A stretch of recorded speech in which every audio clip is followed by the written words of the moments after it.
the man of the fields. The coins are strung over the fake straw sockets to give the impression of eyes. They blow around on their strings in the wind. There for the ferryman once the corpse inside the straw shell has served its time as worker and protector of the farmlands and can finally rest. If the coins are lost, it becomes violent and unpredictable. It realizes the unnatural state it's in and wants nothing more than to rest. The man of the fields is rarely a voluntary position. The above is a passage mentioning a tradition for a small town in the southeastern portion of the United States. For security purposes, the town's name won't be named in this report, as the more people who show up, the more victims are available for their practices.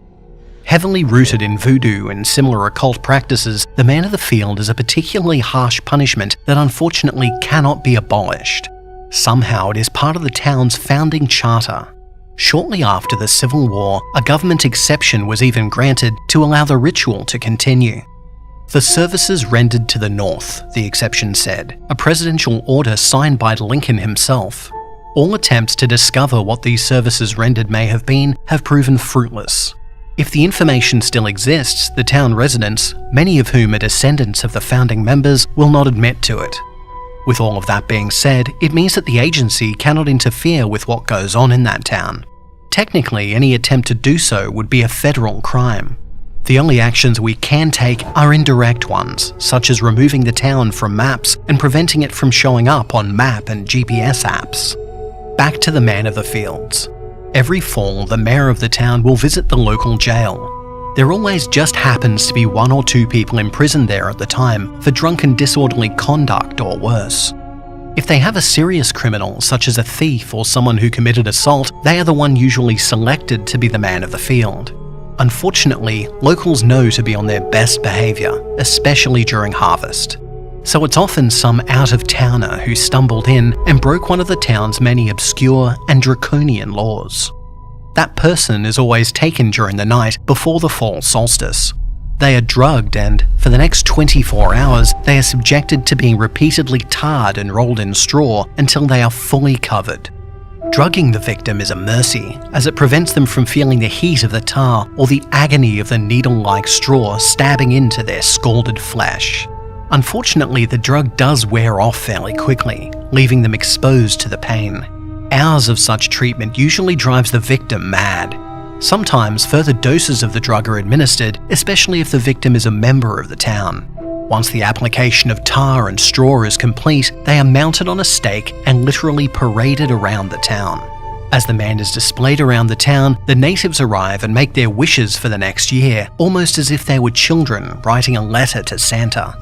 It is a very festive event, with decorations, games and booths set up. The entire town congregates to celebrate the torture of the victim. Finally, the man is transported to the field, where the current mayor will make a speech. It usually consists of greeting the whole town and then going into why the person was chosen to be the man. The town will usually collectively boo the semi-conscious victim. Finally, the mayor will chant a phrase in an unknown language. To this day, the agency has failed to translate or transcribe it. Following the chant, the mayor places 2 coins over the victim's eyes, often of silver, but sometimes gold if the town is experiencing a rough harvest year. These are affixed by way of a thin rope fashioned from the victim's hair.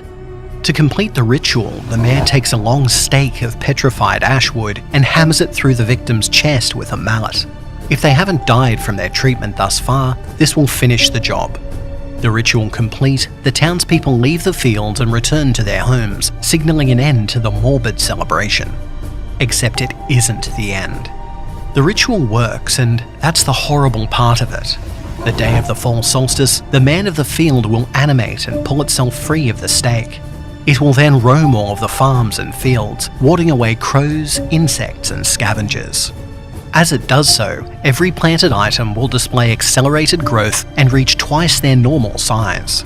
The fruits and vegetables produced are of superior quality and taste when compared with produce from other farms in the region. It is these superior goods that allows the town to thrive and constantly draw in new visitors, or victims, to live there. At first it was assumed that the person was still alive, even after the stake was driven in. Some miracle that kept them alive despite their horrible injuries. An operation was undertaken to rescue the victim once out of sight of the townspeople, who liked to watch the man work. What we didn't know was that the person was long dead and animated by the dark harvest ritual. When the agents attempted to drag the man away for healing and recovery, they accidentally broke the string that kept the coins in place over the man's eyes. Instantly, the thing went berserk, screaming loudly and attacking every living thing around it. Bullets didn't do anything, and the agents were forced to retreat to escape injury. After that, the man rampaged for the rest of the night, screaming and crying until the mayor and a group of townspeople managed to pin it down and return the coins to their proper place. When the coins were back in place, the man settled down and went back to tending to the fields, as if it wasn't a murderous, zombie-like creature a few seconds ago.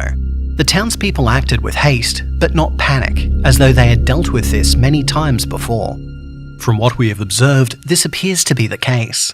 Luckily, the agents escaped detection and continued spying upon the townspeople's conversations. From this, we were able to discern that the townspeople assumed the coins were knocked free by a wild animal that the man was driving from the field.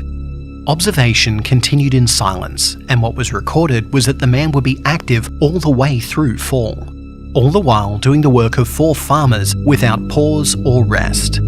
It will finally stop animating on the final evening of fall, just as it turns midnight. As fall turns into winter, the man of the field will hang itself back up on the mount it was originally placed on. It will reattach everything, and finally pull out the stake that animated it in the first place. Then it will go still. The next day, the mayor will show up, accompanied by the same group of people who had restrained the man when it went berserk. They will carefully take down the man, remove the coins from the body, and set up a funeral pyre where they will reverently place the man.